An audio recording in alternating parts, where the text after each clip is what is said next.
তিনি একই সঙ্গে শ্রোতাও বটে।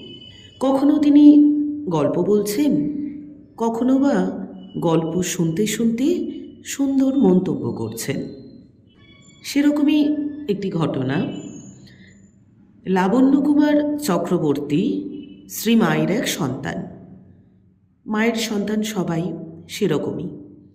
লাবণ্য কুমার চক্রবর্তীর লেখা ধ্রুবচরিত গ্রন্থটি শ্রীমাকে পাঠিয়েছেন তিনি। বইটি পেয়ে শ্রীমা খুব খুশি। শুনতে চাইলেন বইতে কী লেখা আছে। একদিন সন্ধ্যার পর পাঠের আয়োজন করা হলো। বারান্দায় মাদুর বিছিয়ে শ্রীমা পাঠ শুনতে বসলেন। সঙ্গে বাড়ির অন্য মেয়েরাও পাঠ শুনতে বসেছেন। একটি ছোট ছেলে পাঠ করতে বসেছে। শুরু হয়েছে ধ্রুবচরিতের কাহিনী। সেখানে